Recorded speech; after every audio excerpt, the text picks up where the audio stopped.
There's a lot of different options for race cars to pick from on the market, but I think in my opinion, the best one on the market right now is a 2022 Porsche GT3. I'm Kevin from Elite Fine Cars. Let's get right into it.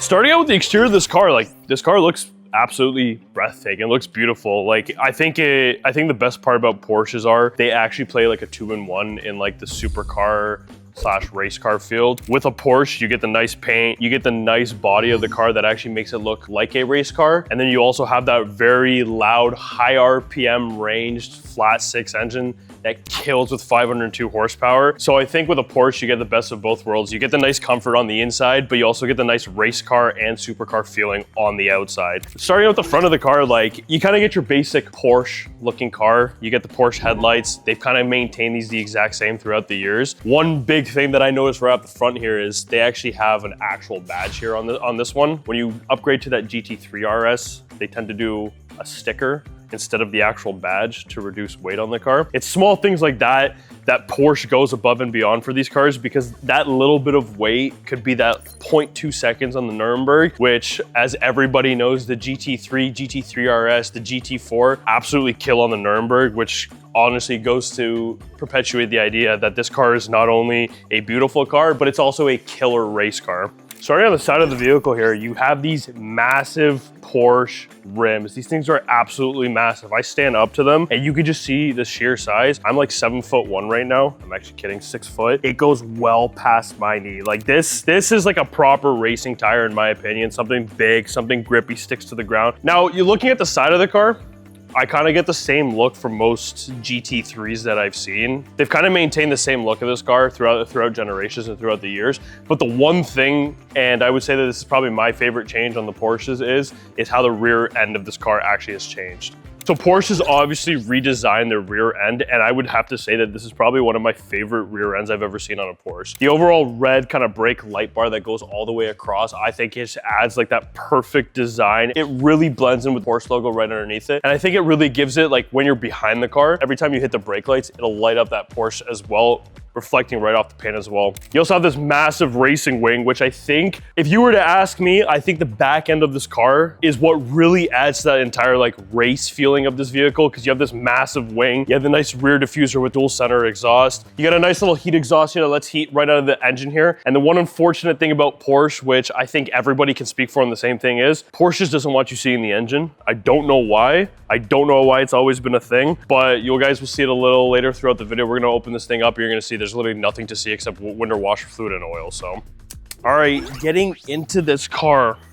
Pretty comfortable, I gotta say, and I will say probably the first impression out of anything before actually visually looking at this car is I get a really nice tight feeling to this car. The bucket seats that are inside of this car, I think, hug you in such a way that you feel like you're super comfortable in this car. This car overall to me feels like, especially around the shoulders, that if I was driving really, really fast and I'm going through a track, I would feel very comfortable, and I feel like I'm perfectly planted into this spot. And I think overall driving something like this is very important. It keeps you stationary and keeps you planted, and you're not moving with the steering wheel, moving with the car. And I think that's one of the big features that I, on a first impression, would probably pick a Porsche over any other car because of specifically the seating. Sitting in here and just looking around, you kind of get the same feeling from most Porsches. I feel like they actually just changed the center here. I get a more of a futuristic look in this Porsche for sure, as opposed to other ones I've been in.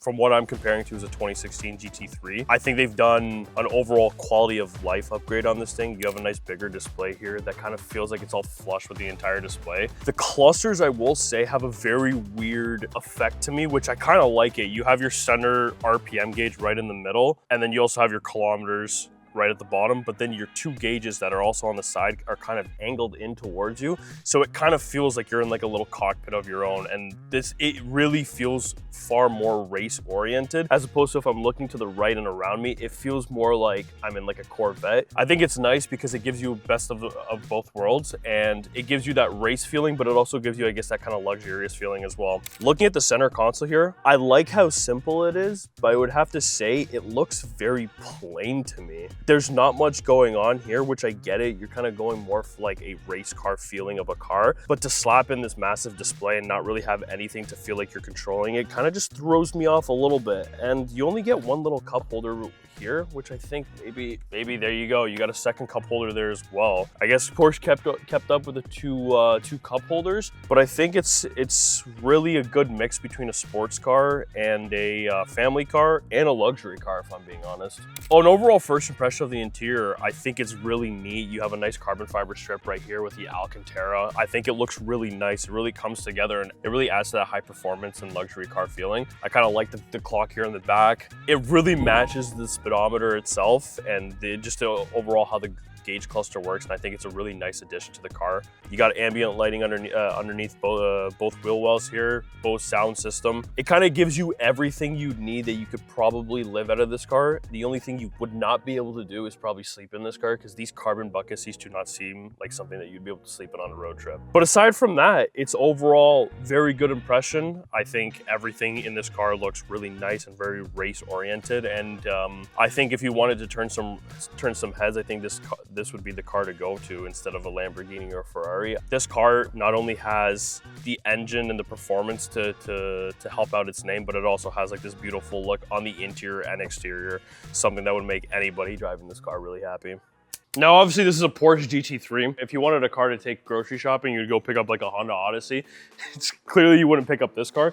So we're gonna take a look, and obviously you don't have much room here. I think you could probably fit the kids' school bags in here at most, maybe like one or two, maybe 3 bags of groceries. If you're making a massive trip to the grocery store, this is not the car I would take at all. Decent spacing though. For it being a sports car and a luxury car, to have this much space in the front, I think is pretty nice. I think it's actually a little bit more than a Tesla. Correct me if I'm wrong on that one. We also see that we have a carbon fiber hood here, and I could tell because it is light as a feather. This thing, the first impression of picking this thing up, this thing is light like a feather. And that's what you're supposed to expect in any Porsche that's performance driven, right? You want to save weight wherever weight can be saved. And I think like doing a carbon fiber hood is one of those things that'll save so much weight and give you those extra seconds on the racetrack. Now it's time to see the Porsche engine, and no, I'm just kidding. That's actually not how you see the engine. It's actually right over here in this little black flap right here. Like I said, the only 2 things that Porsche allows you to see is the oil and it looks like your coolant. I'm not really sure what secrets they're hiding under here, but they clearly don't want you to see the engine. I'm not sure why. I'll be honest with you guys, my overall peace of mind when I have my car is just being able to have access to my engine, just so I can just do small little checks here. Oh, what's my oil levels at? What's my coolant level at? Do I got a window washer fluid? I just like doing these couple things because I have access to it and it helps me maintain my vehicle. Not sure why Porsche did that. Maybe it's because Porsche has low maintenance costs as opposed to if you compare it to like a Lamborghini or Ferrari. You're gonna save a lot of money maintaining a Porsche as opposed to those cars. So that might be also part of it, where Porsche, they understand that the maintenance costs for these cars are low, so bringing it in rather than checking it yourself is probably the best thing to go with, and the warranty on these cars are probably really good. So now that we've gone through the entire car, I think it's best to show everybody what probably everybody's been waiting for, and that's to hear this thing turn on and revved a little bit. So let's get inside the car and go check this thing out.